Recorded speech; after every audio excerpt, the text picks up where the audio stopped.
Hi, this is Jack Westman for ESEAnews.com here in London, England at Gfinity 3 LAN. Joining me this time are Declan and HudzG from Team Infused. First of all, guys, technically playing on home soil here as a British team. How does it feel to be playing in the Olympic Park, having made the trip down? You can answer it. Start with HudzG. Yeah, I think the event is amazing. The stages are really cool, and just it's nice to be competing at a professional event again. Like, I haven't done that since 2012, something like that. So and it's definitely, for me anyway, it feels like it's more than just your I Series or your Epic LAN. I mean, those events are great as well, but this is the pro level, and it feels good to be playing here. Is it a shame that I Series events don't really draw the same competition that they used to? Yeah, because like in CGS, they used to be really good. We used to get on the stage. They had really professional looking stages, and they seem to care more about that side of things back then. And now it feels like the last one we went to at Rico Arena was a bit. It felt like there was no stage for the final, and it just felt more like it's going towards the exhibitors, which is great for, you know, you see a lot of kids coming down and stuff, and it's good for the general public, but not so much Counter-Strike teams. Okay. Right, well, let's talk about your play so far today. You've had 3 games, and Declan, let me talk to you first about London Conspiracy, who you lost to 6-16. Can you talk us through that game a little bit, what you think went wrong there? Well, obviously, it's the only game we played on the stage. I don't say that because it's like stage fright, but like the whole atmosphere is quite overwhelming sometimes. None of us really got to warm up, which is a bit of, you know, a pain. It's the first game for us. We've got no time to warm up. It's quite hard to just go straight into a game and keep your mindset right when you know you can't hit the shots you normally can. So you try and do things that you can't normally do. Well, you can normally do. That's what I meant. In the end, obviously, we did lose, but it was just, it's just one of them games, really. It's hard to speak about because we didn't really do anything we normally would, if that makes sense. It was sort of like a blank game. Just forget about it, move on, and yeah. Would you have preferred to have been off the main stage for your first game, do you think? Just to take the pressure off? I don't think the pressure got to us. It was just like, in the rooms, it's not like, you're not a focus, so we could have a little deathmatch, and we can, you know, if somebody's setting's not working, you can jump on deathmatch. But they were really strict with what they were doing. They were saying, get on the server, which is fair enough. They've got an event to run, you know, when we can't be accompanied for. But yeah, we got a little deathmatch, and it just gives you that bit of confidence rather than going into the game pretty dry, if that makes sense. Like, just killing a few bots or something, just makes you feel better. You get a feel for your setup. But you know, you can't complain about stuff like that. You know, that's what professionals are there to do, to sort of just naturally be gifted, I guess, if that makes sense. Yeah. Well, after that game, of course, you had NIP, so also a very gifted team. I'll go back to George for this, lost to them 12-16, which, you know, Ninjas in Pyjamas, arguably the best team in the world at the moment, have been for a long time, and yet got far closer than you did against London Conspiracy. Was it the map? Were you more in your rhythm at that point? Were you off the stage? How did you get so close against NIP? I think we had a chat after the London Conspiracy game because I felt personally that the occasion got to people a bit too much. So when we played NIP, I've known a couple of them a long time. So it felt to me like just playing old friends, and we just played our own game, took each round as it came, and tried to. We just wanted to prove that we could actually, you know, not just get destroyed by every team here. And we just take each round as it came. And after we started getting a couple of rounds, they started showing some more respect. And then, you know, they really started to. It became quite a competitive match. We threw away an anti-eco, I think it was, on Terra's side, which could have gone so that we could have brought the game to like 14-all. I think. Yeah. It really could have gone either way. Obviously, no one expected us to beat NIP. We didn't expect ourselves to play that well, but it proves that now we have the belief, because when we took that momentum onto Iba Power, we've pulled out a draw, and we definitely should have won the game. So I think it's for our team, as long as we can stay together and keep us motivated and keep putting in the hours, I think it's a stepping stone for the UK team. Personally, I know UK team is apart from Toxic in ESWC like last year. No UK team since then has done anything. So I think, and I think at the moment, so far, this event, at the time of the interview, we've done something at least. Yeah. You say you didn't feel like NIP respected you at the beginning. It took a few rounds before they really started respecting your presence on the map. Do you think that teams kind of wrote you off coming in? Do you feel like underdogs coming into this tournament? Yeah, definitely. I haven't played in the top competition for a year, maybe two, I think. And definitely teams, why would they care about us? They're focused on the first prize, the 20,000. They're flying all over the world, competing. They're paid salary. It's their job. We have jobs, and we come home and play. So of course they naturally wouldn't show respect at the start. But I think with NIP, to be fair, they started the game serious because they were in a situation where they had just lost 2 group games themselves. Yeah. So I just think the general mindset of every team before we even played a game was that we would just get whipped by everyone. But now I think, especially the last 2 games after we just drew with iByPower, who won ESEA, I think teams should respect us, yeah. Okay, well, talking of iByPower, Declan, 15-15, it seemed that things were going your way. Talk us through the iByPower game. Started off a bit rough. I mean, our T side. It's hard to speak about the T side because we didn't really play our A game. We knew that our CT side was stronger. We lost a knife. Went into T side, and it's not that we didn't do the right things. Everything was sort of going against us. Like we'd face somewhere, and then something would happen, and somebody else would die, and then you'd try and get another frag, and then somebody else would die, and everything was just going off around the map. CT side, different story. We stepped our game up. We proved to everyone that we can compete in the top events, and just you get into like a zone where you have to be in the zone to sort of like, how do you explain it? When you get in the zone, you stop thinking about who you're playing against, and when we did that, we all really like played really well, worked together, everything that we've been over online. But yeah, like it's hard to speak about because I just want to think about moving on. But in the end, we got a draw out of it, and I'm really happy with that. Hopefully, we can just move forward with that event, with the event. That's what I mean.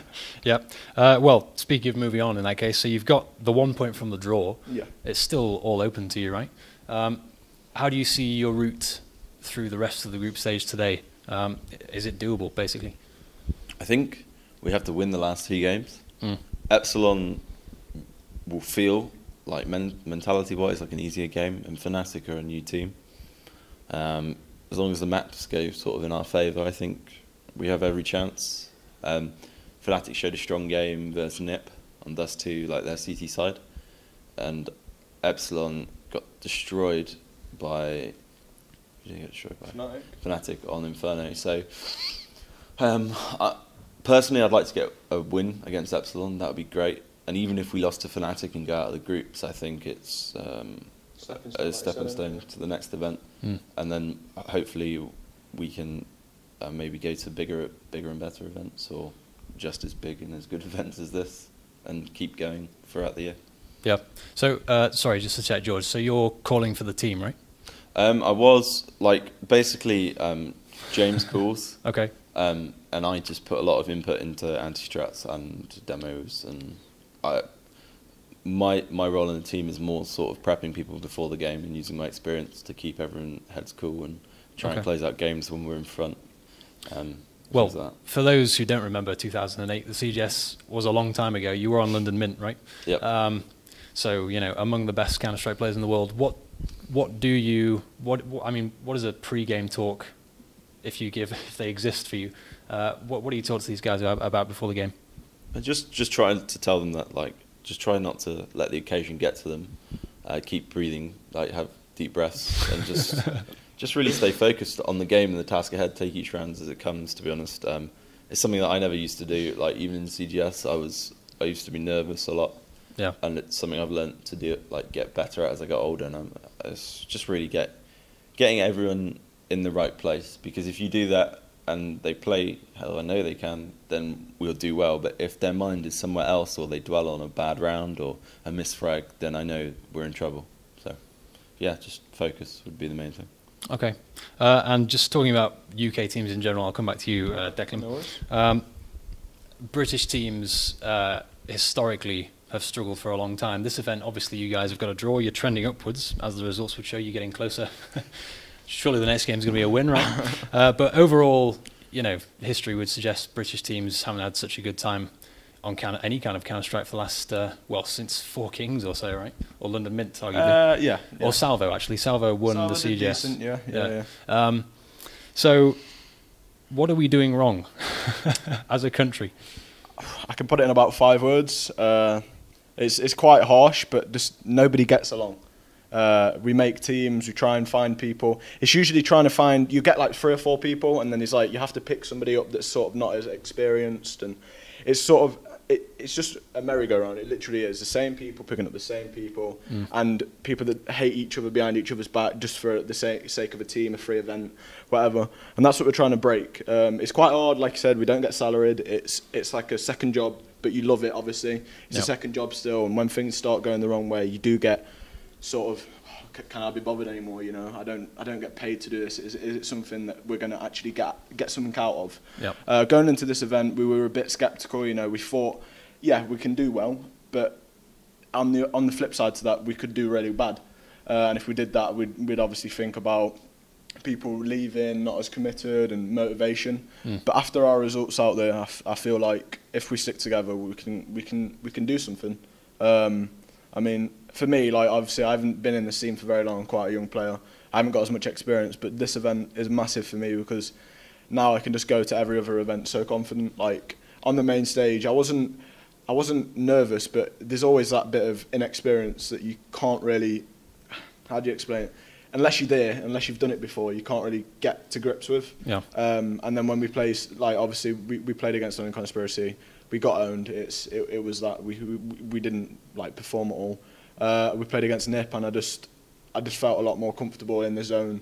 And as soon as you get in the zone, you forget who you're playing, and you just play your game how you would in practice or whatever. Yeah. So it's just all about keeping a cool head and just not quitting or losing motivation. Just try and stay positive, because you know if we didn't, we wouldn't have came to this event, and we wouldn't be drawing against Cyber Power, giving Nip a good game. And that's a big message out to everyone in the UK scene. Really, stick together, try and stay positive, and stay sort of play with people you enjoy playing with, because that's the big thing. It's like a second job. You don't want to work with people you don't like, if you think of it that way. Yeah. And that's literally it. That is it. So, how do you, as well, obviously as underdogs, these guys have salaries, you guys don't. Yeah. How do you even start preparing to play against Nip?